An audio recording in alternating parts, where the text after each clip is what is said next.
परिभाषा और सिद्धांत बताया था। चोपर की परिभाषा क्या है आप बताइए। बहुत अच्छा, वेरी गुड, आपने सही बताया, बैठ जाए। तो कल मैंने आपको चोपर की परिभाषा और सिद्धांत बताया था। आज मैं आपको चोपर के प्रकार और उसकी कार्यविधि बताऊंगा। आप सभी लोग जानते हैं, आप घर में देखते हैं कि अगर हम जो टैप जिससे पानी आता है उसको अगर ऑन रखें तो पानी आएगा, ऑफ कर दें तो पानी नहीं आएगा। जबकि इनपुट लाइन में लगातार पानी आता है, लेकिन घर के टैप में जब ऑन करेंगे तो पानी आएगा, जब ऑफ कर देंगे तो पानी नहीं आएगा। जितने समय तक ऑन रहेगा उतने समय तक पानी आएगा, और जितने समय टैप ऑफ रहेगा, इवन दो पीछे से सप्लाई है, फिर भी पानी नहीं आएगा। उसी तरह से चोपर कार्य करता है, जो मैं आज आपको उसकी कार्यविधि में बताऊंगा। मैं आज आपको चोपर कितने प्रकार के होते हैं, चोपर कैसे कार्य करता है, यह मैं बताऊंगा। कोई डाउट है आपको, कुछ पूछना है तो चले। आज का हमारा पहला पॉइंट है type of chopper.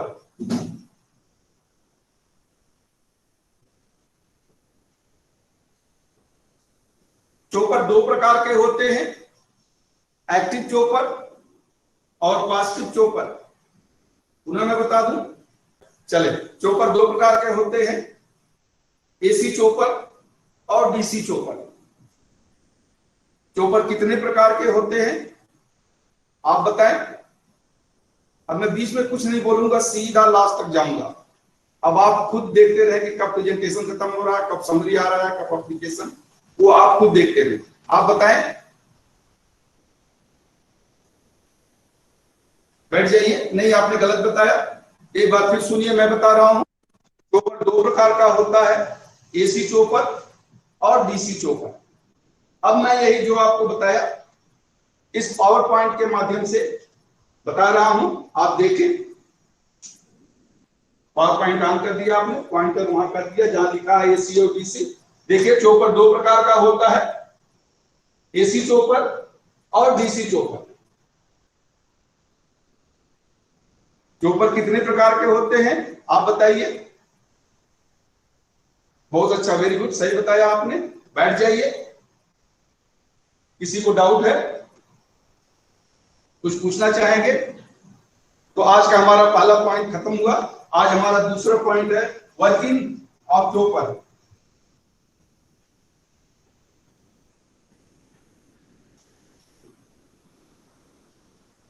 Working process of chopper. Chopper के लिए, चोपर हमेशा एक सर्किट में डीसी वोल्टेज सोर्स से जुड़ा होता है। डीसी वोल्टेज के साथ चोपर जुड़ा होगा और चोपर के साथ लोड रेजिस्टेंस जुड़ा होता है, और उस लोड रेजिस्टेंस के एक क्रॉस जब तक चोपर ऑन होगा हमें आउटपुट मिलेगा, और जब चोपर ऑफ हो जाएगा तो आउटपुट नहीं मिलेगा। ये पूरी कार्यविधि में इस छोटे से डायग्राम के द्वारा आपको दिखा रहा हूं।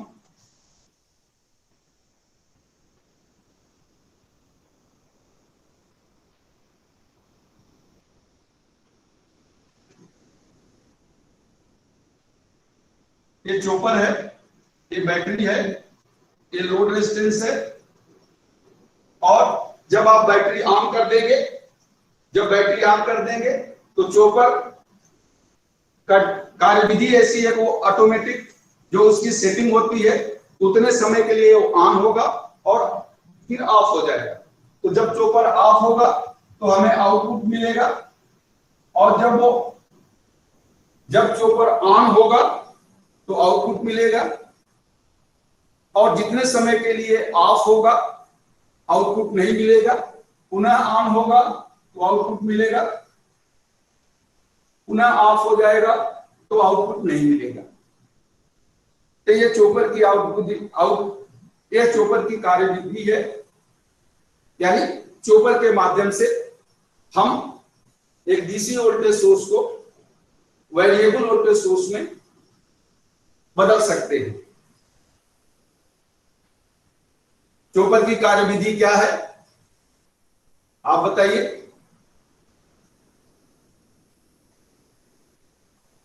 बहुत अच्छा, बैठ जाइए, सही बताया आपने। अब मैंने जो चॉपर की कार्यविधि बताया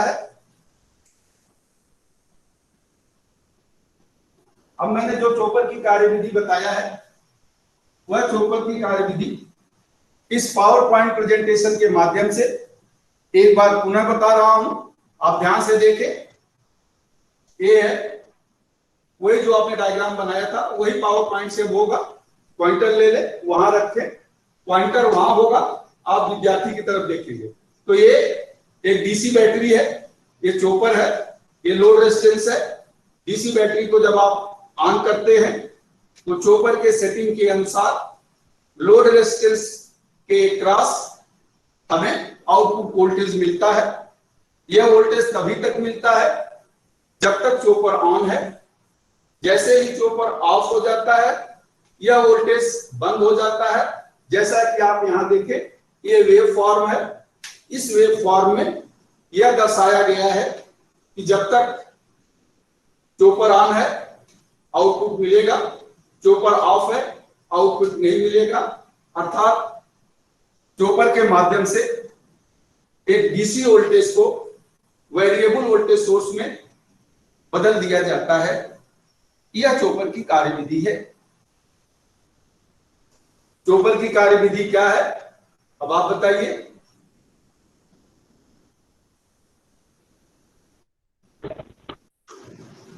नहीं, थोड़ा सा आप बैठ जाइए, थोड़ा सा आपने गलत बताया, एक बार मैं पुनः बताता हूं। बैटरी को जब आप ऑन करते हैं और चॉपर जब ऑन होता है तब ही आउटपुट मिलता है।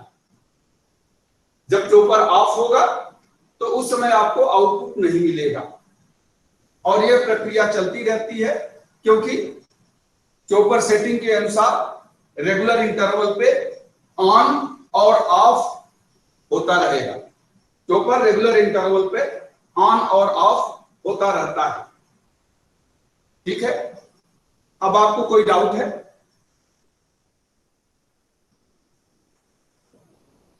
नहीं डाउट है? तो चॉपर कितने प्रकार का होता है आप बताइए? बैठ जाइए। चॉपर की कार्यविधि क्या है आप बताएं? बैठ जाइए। मैं दोनों को सुन लिया, मैंने देखा कि कार्य इन्होंने टाइप तो सही बताया, लेकिन कार्यविधि में थोड़ा सा नहीं डाउट है। तो अब आप समराइज करेंगे, कुछ बोलना नहीं, बस एक स्टेप में आपको ऐसे कि ये मैं समरी में आ गया, एप्लीकेशन में आ गया, टेस्ट में नहीं, कुछ नहीं। तो अब ध्यान से सुने आप। चॉपर दो प्रकार का होता है, AC chopper, DC chopper. Chopper की कार्यविधि, चॉपर अपने सेटिंग के अनुसार जब सर्किट में डीसी वोल्टेज और लोड रेजिस्टेंस के साथ जुड़ा होता है तो जब वोल्टेज ऑन होगा तो आपको लोड रेजिस्टेंस के अक्रॉस वोल्टेज मिलेगा, आउटपुट मिलेगा, और जब यह चॉपर ऑफ होगा तो वोल्टेज नहीं मिलेगा। इस चॉपर की सेटिंग होती है जो निश्चित समय तक ऑन रहेगा और निश्चित समय तक के लिए ऑफ रहेगा, और ये लगातार ऑन और ऑफ होता रहता है, जिससे हमें लोड रेजिस्टेंस में एक वेरिएबल वोल्टेज सोर्स मिलता है। अब आप बताएं चॉपर कितने प्रकार का होता है? नहीं, आपने गलत बताया। अब आप खड़े रहिए, हाँ आप बताइए। अब ये बताएंगे तो आप ध्यान से सुनिए। हाँ, इन्होंने बता दिया, अब आप बताइए। बहुत अच्छा, आप दोनों लोग बैठ जाएं। चॉपर की कार्यविधि क्या है आप बताइए।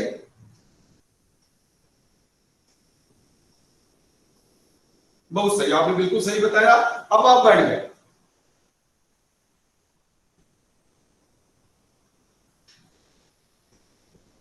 एसी और डीसी चॉपर में क्या अंतर है,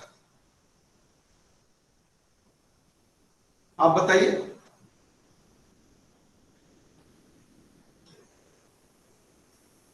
क्या चॉपर का ऑन टाइम या ऑफ टाइम बदला जा सकता है, अर्थात कम या ज्यादा किया जा सकता है, या सिंपल भाषा में क्या चॉपर के ऑन टाइम को बढ़ाया जा सकता है, और बढ़ाया जा सकता है तो कैसे?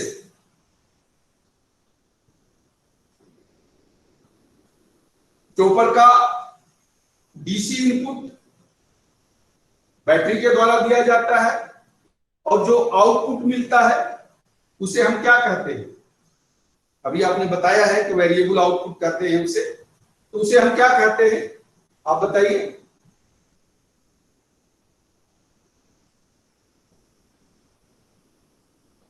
ठीक है, बैठ जाइए। बहुत अच्छा। फिर भी अगर आपको चॉपर के टाइप और वर्किंग प्रोसेस में कोई डाउट है तो ये बुक जिसका नाम प्रिंसिपल ऑफ इलेक्ट्रॉनिक इंजीनियरिंग है, जिसके राइटर आर डी शर्मा या जे डी शर्मा जो भी है, आर डी शर्मा है, और पेज नंबर 220 पे यही लिखा हुआ है, वहां आप पढ़ सकते हैं अगर कोई डाउट है। कल मैं आपको चॉपर्स के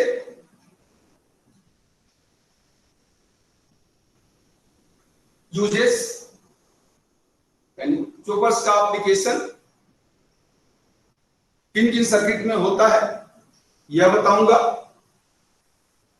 फिर भी आपको कोई डाउट है तो ये इंफॉर्मेशन शीट लीजिए। इस इंफॉर्मेशन शीट में जो मैंने आज आपको बताया है, अर्थात चॉपर के टाइप और कार्यविधि, उसी प्रकार उसी क्रम में लिखा है जैसा मैंने आपको बताया है। आप इसे पढ़ सकते हैं। अगर कोई डाउट है तो उसे देख लो। देखिए 10 मिनट में पूरा हो गया। तो यहां आपको, ठीक है, जब आप कहीं क्लास लेंगे एज ए टीचर तो अलग बात है, बट यहां आपको 10 या 12 मिनट से ज्यादा नहीं मिलेगा, ज्यादा से ज्यादा 15 मिनट मिलेगा। लेसन प्लान, डेमोन्स्ट्रेशन प्लान दोनों। तो अपना आप मेन पॉइंट्स 2 से ज्यादा मत बनाइए। यहाँ के लिए, यहाँ की बात कर रहा हूं, यहाँ आपको 10 मिनट मिलता है, लेकिन जब आप एज ए टीचर कहीं क्लास लेंगे तो वहां तो 40 मिनट होगा, तो वहां आप 3-4 पॉइंट्स रख सकते हैं। जैसे मैंने कहा, लेसन प्लान का ऑब्जेक्टिव या टाइटल्स, ऑब्जेक्टिव कम से कम 1 और ज्यादा से ज्यादा 4 होता है, तो आप रख सकते हैं। अब उस दिन कोई पूछ रहा था, उसके लिए ऑब्जेक्टिव का डाउट था। तो जनरली जो ऑब्जेक्टिव आप लिखेंगे, 8-10 ऑब्जेक्टिव मैं बता देता हूं सर, और इसी में आपका पूरा काम। सर, हाँ बोलिए।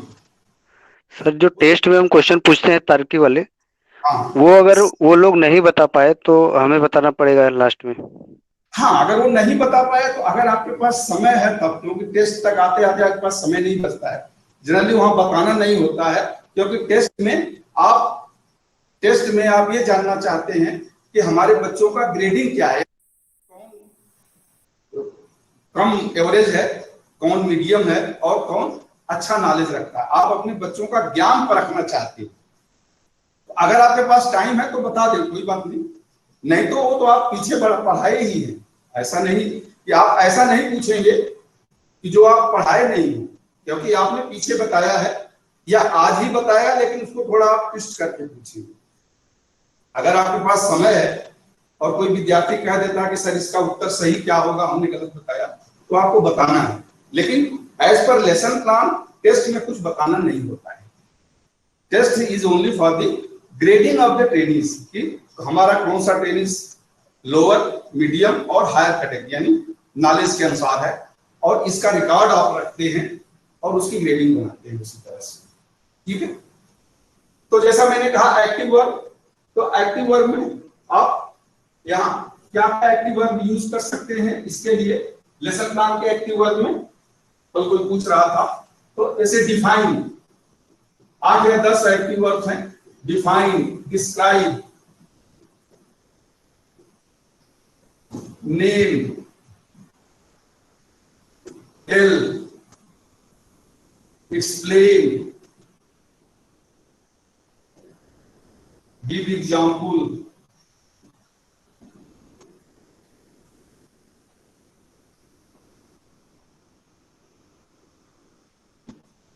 summarize,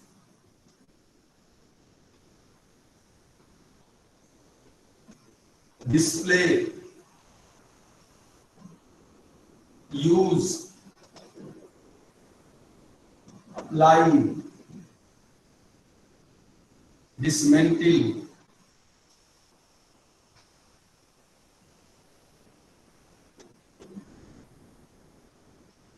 differentiate,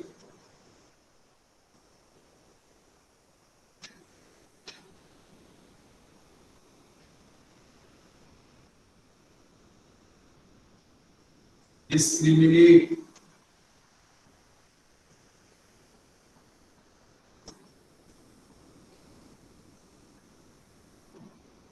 indicate, identify, identify तो खैर इधर आएगा, यहां पर आप लिख सकते हैं आइडेंटिफाई, क्रिटिसाइज, कंपाइल, कंपाइल तो इतना यूज नहीं होगा, क्रिएट, क्रिएट, ये 1 2 3 4 5 6 7 8 9 10 11 12 13 14 15 16, मैंने 17 लिख दिया, लेकिन इसमें से आप 10 भी अगर यूज, जैसे डिफाइन, डिस्क्राइब और नरेट नहीं आया तो नरेट, और क्या है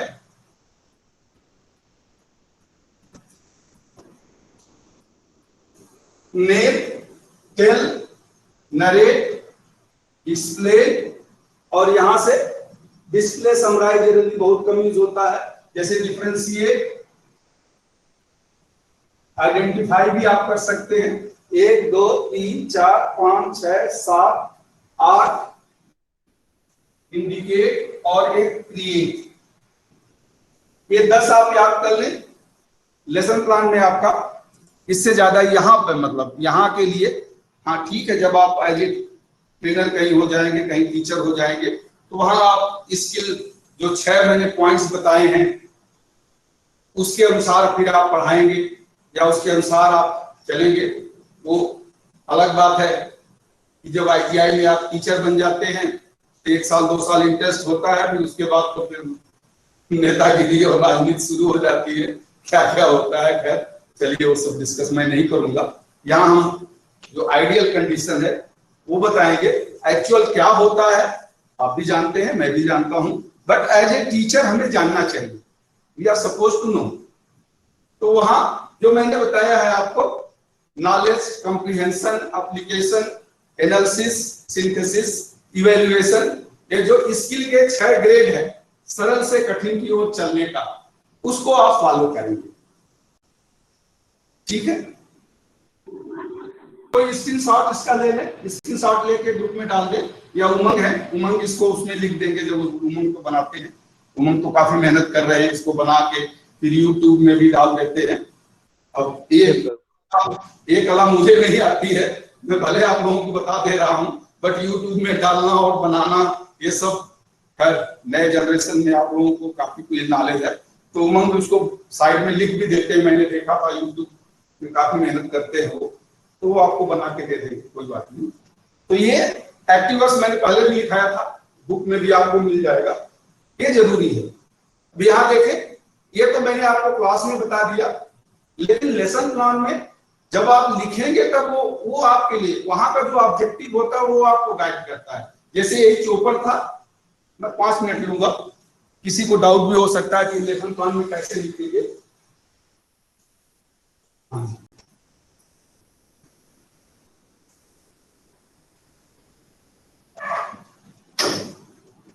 तो लेसन प्लान के टाइटल में जैसे दो ही में लेता हूं, तो टाइटल में आप वही लिखेंगे टाइटल। ये लेसन प्लान में लिखेंगे कैसे, तो वही जैसे type and working process,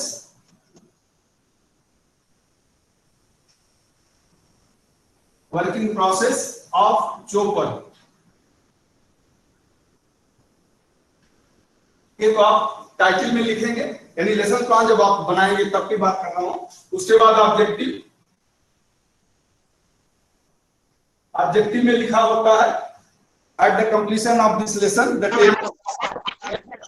hello sir. हाँ बोलिए, हाँ बोलिए। Good morning sir. बताया ना, लिखने में प्रॉब्लम नहीं हो रही है, और जब हम लोग मतलब बोल रहे हैं या पढ़ा रहे हैं तब हमें प्रॉब्लम हो रही है। आप लिखना नहीं बताइए एक बार। लेसन प्लान के लिखने में किसी को डाउट नहीं सर, मुझे तो नहीं है वैसे, बाकी ठीक है, अगर सर बोलना बता दीजिए एक बार। हाँ बोलना का तो मतलब क्लास में कैसे बोल। हाँ जी सर, कोई टीचिंग कर। ठीक है, लिखने में डाउट नहीं तो छोड़िए, हम इसको रिपीट। बोलने में जैसा मैंने कहा कि आपको बोलने के लिए आपके अपने आवाज, और ये बहुत जरूरी होता है इसमें, ये आप याद रखें। बोलने के समय हम कहते हैं ना आपका पेस, पाज, प्रोजेक्शन एंड प्रोनाउंसिएशन।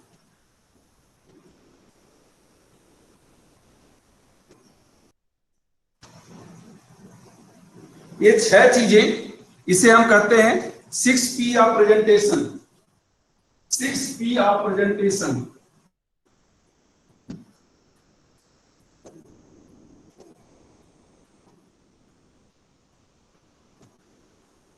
कहीं भी आप बोल रहे हो, ये आप ध्यान रखें। पेस यानी आपकी गति, जो आपकी आवाज है, आवाज की गति, कितना तेज बोलना है, कितना धीरे बोलना है, वो आपका पेस हो गया। तो वो तो आपके ऑडियंस के ऊपर डिपेंड करता है, क्लास में कितने बच्चे हैं, न बहुत तेज न बहुत धीरे, सब लोग स्पष्ट सुन सके वैसा आप बोले। पेव मीन्स होता है स्पष्टता, पेस का मतलब गति, पेव मीन्स स्पष्ट।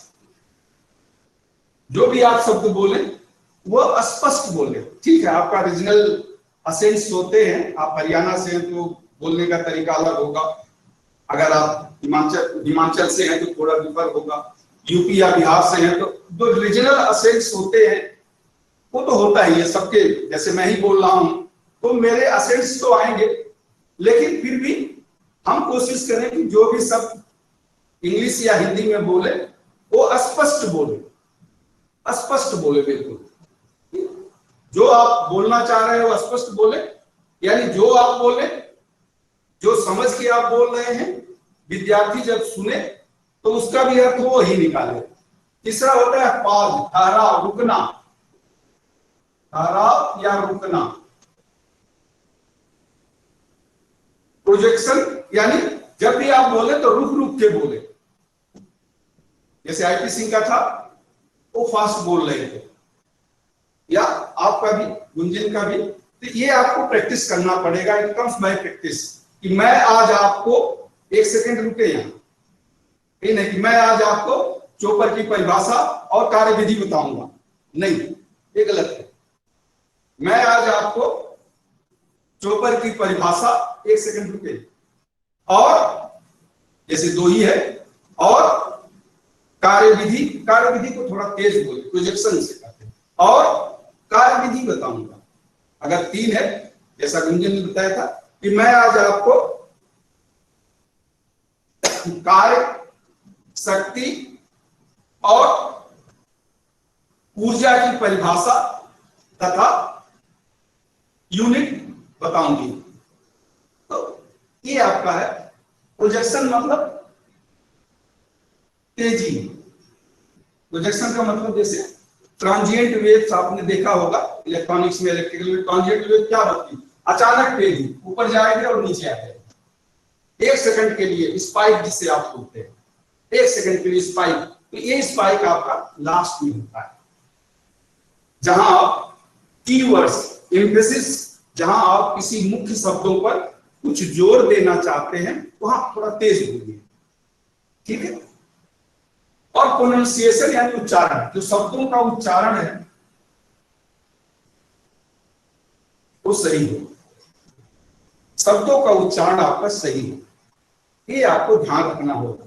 ये एक दिन में नहीं आता है, बट जैसा मैंने कहा proper practice make the man perfect. तो उचित तरह से आप कोशिश करिए, जब भी आप बोले, दोस्तों के साथ बोले, किसी के साथ बोले, या आजकल आप टीवी पे अगर न्यूज सुनते हैं तो जो न्यूज रीडर होता है, देखिए वो कैसे बोलता है, वो बेस्ट एग्जांपल सुनिए उसको, आप बेस्ट एग्जांपल होता है कि मैं आज आपको डायोड की परिभाषा, सिद्धांत और कार्यविधि बताऊंगा। कार्यविधि को थोड़ा तेज बोलो, ये हमेशा ये जो आपका है बोलने का पॉज, चाहे आप कार्यविधि बता रहे हो तो वहां भी होना चाहिए। जब आप कार्यविधि बता रहे हैं तो वहां भी ऐसा नहीं, जैसे आईपी सिंह बताए थे, तो वहां उनको ध्यान रखना होगा कि जब आप बता रहे हो, ठीक जैसा उन्होंने बताया, ये बैटरी है, बैटरी को चोपर से कनेक्ट कर देते हैं, चोपर लोड रेजिस्टेंस से, और चोपर को जो सेटिंग होती है जब ऑन होगा तो मिलेगा और जब ऑफ होगा तो नहीं मिलेगा, और ये वेव फॉर्म है, ठीक है, सही बताया आपने। बट उसको थोड़ा आप इस 6P के अनुसार आपको रुकना है कि ये बैटरी है, 1 सेकंड रुके, बैटरी है, इस बैटरी के साथ ये चोपर कनेक्ट होता है, चोपर की ऑलरेडी सेटिंग होती है, समय अंतराल में वह स्वतः ही ऑन और ऑफ होता रहेगा, इससे फिर लोड रेजिस्टेंस कनेक्ट होता है और लोड रेजिस्टेंस बैटरी से कनेक्ट होके यह परिपथ या सर्किट पूरा होता है। जब हम इसे ऑन करते हैं, यानी बैटरी को ऑन कर देते हैं, तो चोपर के सेटिंग के अनुसार जितने समय तक वो ऑन रहेगा, लोड रेजिस्टेंस के क्रॉस हमें आउटपुट मिलेगा, जो कि इस वेव फॉर्म के माध्यम से मैं आपको दिखा रहा हूं। रुके हर जगह, ये एक आदत बनाइए, make a habit of pause, ठहराव बहुत जरूरी, क्योंकि जैसे परसिस्टेंट ऑफ विजन होता है, आप कोई भी चीज आपके आंखों के सामने से बहुत तेजी से गुजरे तो फिर आप समझ नहीं पाते कि कौन सा पिक्चर था, उसी तरह से परसिस्टेंट ऑफ हियरिंग होता है। जो शब्द आप बोलते हैं वह शब्द हमारे कानों के माध्यम से कान में जाता है, कान से नर्व्स में जाएगा, नर्व से माइंड में जाएगा, माइंड उसको एनालाइज करता है कि अच्छा इस शब्द का क्या अर्थ है, और उसमें उसे 1/16 सेकंड लगता है। इसे परसिस्टेंट ऑफ हियरिंग कहते हैं, यानी 1 सेकंड के 16वें हिस्से में वो सुनता है और माइंड तक पहुंच जाता है और माइंड उसे एनालाइज कर लेता है, तब दूसरा शब्द आता है तो फिर वो प्रक्रिया दूसरा सुनेगा, एनालाइज करेगा, तीसरा सुनेगा, चौथा सुनेगा, और इसी क्रम में वो सुनता जाता है और उसका क्लियर अर्थ समझ में आ जाता है। लेकिन जब आप फास्ट बोलते हैं, पहले शब्द को माइंड एनालाइज ही कर रहा है, तब तक दूसरा आ गया, अब वो पहले को छोड़ के दूसरे पे आ जाएगा, दूसरा का अर्थ वो समझ ही पाया या नहीं समझ पाया, तब तक तीसरा आ गया, और अल्टीमेटली सब कंफ्यूज हो जाता है। आपको सोच रहे होंगे मैंने बिल्कुल सही बता दिया, लेकिन विद्यार्थी उसे समझ नहीं पाता है। तो ये बोलने की आप प्रैक्टिस करें, जिसे मैं कहता हूं ये 6P या प्रेजेंटेशन। इसी तरह से सर 5 है सर, ये 5 है P। अच्छा, पेस, पेव और पिच भूल गया, सॉरी, पिच ऊपर PIT, तीव्रता, सॉरी तीव्रता भूल गया, पिच PITCH, यानी ये आपकी आवाज की गति और तीव्रता, पिच यानी तीव्रता, पिच PITCH पिच, पेस यानी गति, पेय स्पष्ट बोलना यानी स्पष्टता, पॉज ठहराव या रुकना बीच बीच में, प्रोजेक्शन अचानक तेजी, एकाएक तेजी जो एम्फसाइज करना हो, और लास्ट में प्रोनाउंसिएशन, इसे हम उच्चारण करते हैं। इसी तरह से जो भी आप बोले कम्युनिकेशन में भी कहते हैं।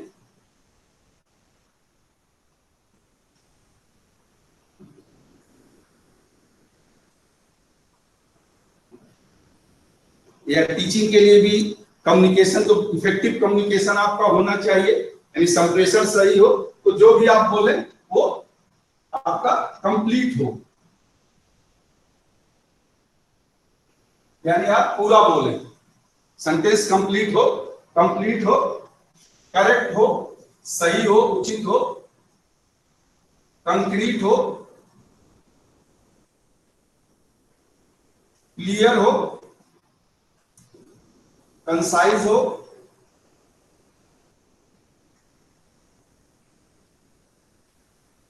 कैंडिड और कर्टेसी, इसे कहते हैं 7C ऑफ कम्युनिकेशन।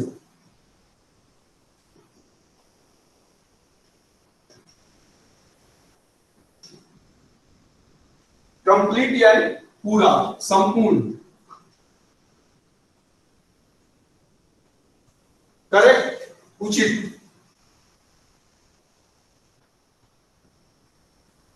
कंक्रीट ठोस यानी विषय वस्तु से संबंधित कुछ निश्चित सूचना आप दें, ऐसे नहीं बीटिंग अराउंड द बुश नहीं, always try to hit the bull eye, यानी जो इस पाठ से संबंधित है उसे ही देने की कोशिश करें। क्लियर स्पष्ट, कंसाइज संक्षिप्त, कैंडिड तर्कसंगत, तर्कसंगत का मतलब होता है सही, ये अखबार वालों के लिए है जो रिपोर्टर्स होते हैं कि सही रिपोर्ट दे, निष्पक्ष जिसे कहते हैं, निष्पक्ष रिपोर्टिंग करें, बट हम अपने टीचिंग में इसे तर्कसंगत कहते हैं, लेकिन वहां पर इसे निष्पक्ष कहा जाता है। कैंडिड का मतलब होता है निष्पक्ष भाव से, बिना डरे सही कहें, और कर्टेसी यानी सज्जनता, सरलता से बोले, सज्जनता या सरलता से बोले। तो ये दो चीजें आप जरूर ध्यान रखें, 6P of presentation and 7C of communication. इसमें करेज और कॉन्फिडेंस भी कहीं कहीं पर आप देखेंगे लोग मिला देते हैं, तो उसे 9C बना देते हैं, बट ये 7 आप याद रखें, ज्यादा पढ़ाने की जरूरत नहीं है। करेज और कॉन्फिडेंस जो मैंने कल आपको बताया था तो कभी कभी वो भी कि आपके बोलने की आत्मबल हो और साहस हो, वो भी जरूरी है। बट टीचर तो ठीक है, आप कहीं पब्लिक में नहीं बोल रहे हैं, कोई आप रिपोर्टर्स नहीं है कि किसी प्रेस या किसी न्यूज़पेपर या मीडिया के लिए आप रिपोर्ट कर रहे हैं, तो but natural as a teacher तो जो कंटेंट है वही आपको पढ़ाना है, तो उसके पढ़ाने के लिए तो साहस और हिम्मत तो होती ही है टीचर के अंदर, वो यहाँ पे जरूरी नहीं है। तो यहाँ आप 7C of communication and 6P of presentation, दो आप याद रखें। ये प्रैक्टिस से ही आता है, एक दिन में नहीं आएगा आपको, धीरे धीरे आप बोलने की। जैसे टीवी आप देखते हैं, सभी लोग टीवी का न्यूज सुनते हैं, जब न्यूज रीडर न्यूज पढ़ रहा हो तो उसको ध्यान से सुने, देखिए वो कैसे रुक रुक के बोलता है, और कोई ब्रेकिंग न्यूज होगा तो कितना तेज बोल देता है। अभी मैं आपको ब्रेकिंग न्यूज बता रहा हूं, तो देखिए थोड़ा सा, अब आप सुन रहे होंगे, आप सुन रहे हैं लेकिन टीवी के स्क्रीन की तरफ नहीं देख रहे हैं, लेकिन जैसे वो तेज बोलेगा तो तुरंत आप देखने लगेंगे, अरे क्या ब्रेकिंग न्यूज है भाई, देख लो क्या ब्रेकिंग न्यूज है, आपका ध्यान आकर्षित हो जाता है।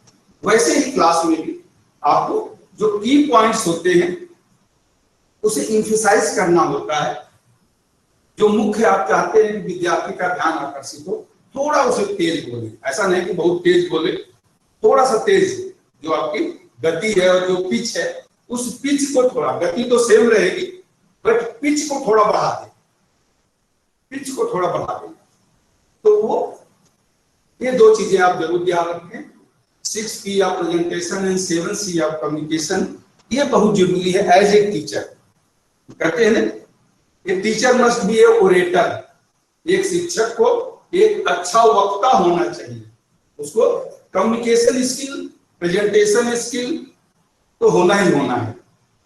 इसी तरह जब आपके पास ज्ञान है, नॉलेज है, लेकिन आप उसे प्रस्तुत नहीं कर पाते अच्छी तरह से, अक्सर ये होता है कि आप बोल नहीं पाते। जैसे इंटरव्यू में भी आप सब याद करके जाते हैं और वहां जाके आप भूल जाते हैं, या वहां आप जाके आपकी आवाज कांपने लगती है।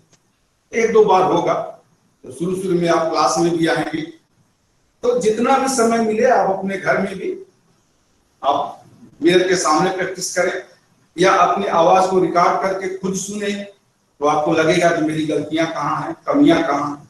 और प्लस इसके साथ आपका ये जो body language, facial expression, posture, gesture, eye contact, appearance, ये सब भी टीचिंग के लिए मैटर करता है कि how your teaching will be more effective. ठीक है, आपका टेक्निकल कंटेंट तो होता है, बट केवल टेक्निकल कंटेंट के ऊपर ही आपका शिक्षण कार्य सफल नहीं हो सकता।